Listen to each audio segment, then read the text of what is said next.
Hello and welcome back to Nat Scraps. My name is Natalie Peconic and we're back with day 11 on Christy's Beautiful Life's 30 days of sketches. I hope you've been following along. If you haven't, you may need to go back and watch another video to find out all the details, or head over to Christy's Facebook page, which is in the description. Christy does an amazing job. You can go over there, you can just look at all of the sketches, or you can hang out and play and get involved. Today's sketch is by Brandi Jo, and this one has this lovely diagonal, and I've got these two cute photos of my boy, and I'm thinking, yep, this is going to be nice and easy. I've ripped my grey paper in half, and at this point you might be going, didn't she just do a grey page? And that would be a yes. And later on you might go, didn't she just do a grey and red page? Am I watching the same video? No, you're not. No, you're not. 2 days in a row, guys, I used grey and with a sprinkling of red. It's just the way things worked. And if you put the pages side by side, they are quite different, but I did pretty much just use grey and red in both of them. That's life. I've started off with this with that tear. I've got that cute grey wood grain underneath, and at this stage it's coming together pretty quick and easy, and I'm pretty sure I know what direction I am moving in.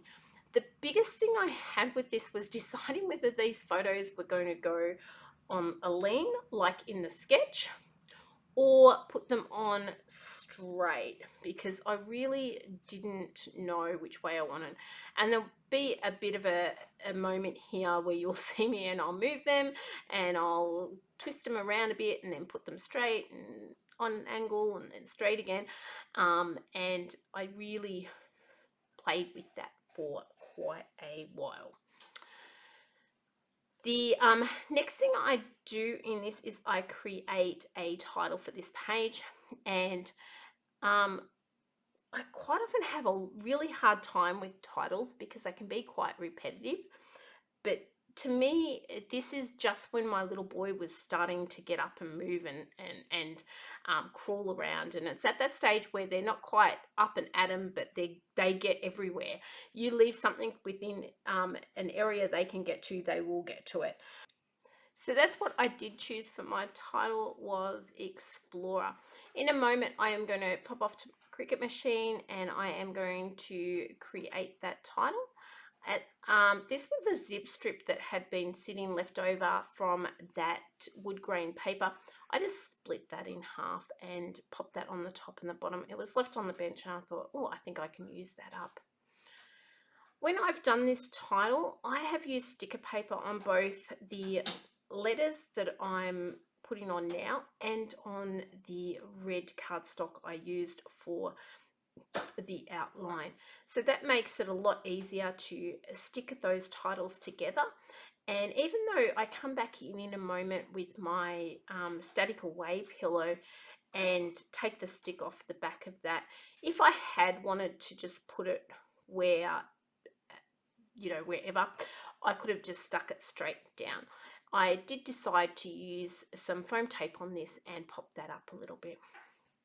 Here's where I'm just moving those, trying to decide whether these are on the angle and where the title is going. I finally decided I'm going straight, and that title is going down the bottom, which is a little bit of a change from the sketch. But remember, it's a sketch. It's not a plan of what you have to do. You do not have to follow it to T.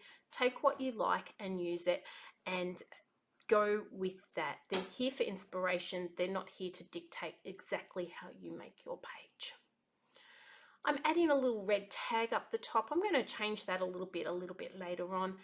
And then I've gone looking through my stickers and I found a red compassy kind of looking sticker that I thought I really want to use, but it was more on the orange tone. So I went back to my Cricut Machine and I made this compass piece that you see there on the bottom left. And that is just pieced together with some black cardstock and some red. I say just, but it did take a hot minute, guys. It took a little bit of fiddly work, but I was really happy with the way that came together. Now I've got some stickers. I don't know about you guys, but I got the Temu bug. you know, the buy lots of little bits and pieces bug from Temu. And I've got all these stickers and all these cute little things. And I keep saying to myself, you need to just use a few of these things up. And I thought these went with that explorer kind of feel. So, you know, you've got a telescope there, and Saturn, and another little tag, and some signposts, and I'll bring in a moon very soon and put it there. And I feel like they all go with that kind of explorer kind of feel. I'm out there finding my place in the world. This sticker here is just a little bit long, and so I am going to cut that and join it. I know that compass is going over the top, so I'm not worried about somebody noticing that I have joined that. Don't be afraid, guys, to take something apart and put it together so it suits your needs. These things cost cents, so even if you destroy it, it doesn't really matter. I'm bringing in some texture paste now with a star stencil, can't talk, I'm sorry guys, a star stencil, and I'm just whacking that all over that grey paper that's at the top and the bottom, and I think this just finishes it off. Before this, the layout looked a little bit blah, but with this on that paper, I think it really did brighten it up and made it look a little bit more special. Special the word? I'm not sure. It made it look better anyway. So I'm just popping that on. One thing, if you're using texture paste and stencils and things, make sure you pop them and clean them up straight away. Do not wait for, you know, 10-15 minutes. Get them cleaned up as soon as you're finished, because you do not want that texture paste to dry on your stencils. It will ruin them. After that, I just adhered all these things down, and that was the layout, guys. I hope you've enjoyed this, and I definitely enjoyed making this one. Oh, I'm nearly out of breath. Thanks to you guys for watching. I will see you on the next video. Have a wonderful, wonderful day. Bye.